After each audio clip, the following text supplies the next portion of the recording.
clings to you.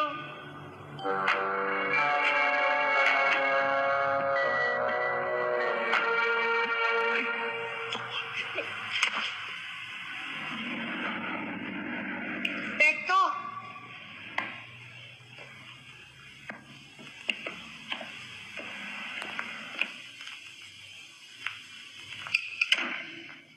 Ay, naku, ma'am. Break time kami. Alaw na lang kayo bumalik. Ma'am, lumas pala kayo. Kailan pa kayo dumating? Anong kailan kami dumating? Di ba nakita mo kami? Ano ba nangyayari sa'yo? Pinahabol kasi ako ng putak tinun eh. Teka, di ba si Edward yun?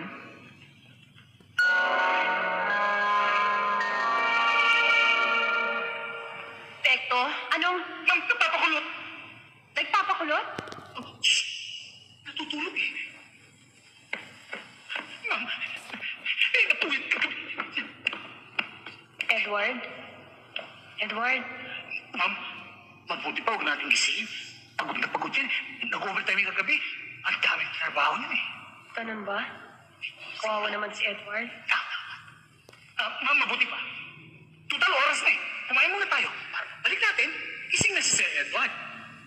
Ha? Sige, mabuti pa. Siguradong magugustuhan niyo ron. Masarap pagluto doon eh.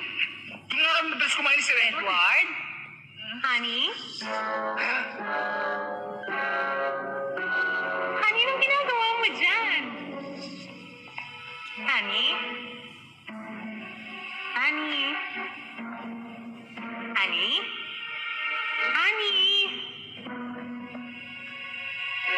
Hoy, babae. Sino ka? At ba't mo siya tinatawag na honey? Bonita? Sino to? At anong ginagawa ng mga ito dito? Mabuti pa. Tumahimik ka, ha? Asawa ko ni Edward. Bakit? Ah, ganun! At paano naman nangyari yun eh? Ako ang kinakasama ni Edward eh. Sabi ko na nga ba, walang gagawing matinutong Edward na to eh. Hoy, babae, saan ka mang basura na pulot ni Edward? Bumalik ka na doon, ha? Sige! Bubukilaan sa laki mo! Kala mo babae sa bubay ka? Sabihin mo nga rin sa babae ito kung sino ako kay Edward. Tina, siya si Ellen. Asawa ni Edward.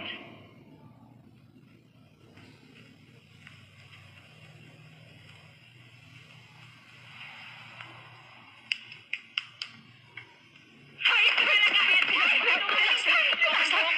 Sabi mo sa akin, wala kang asawa! Sabi mo, wala kang asawa! Ay, papatayin kita eh! Ano nangyayari? Atake ako. Aray ko.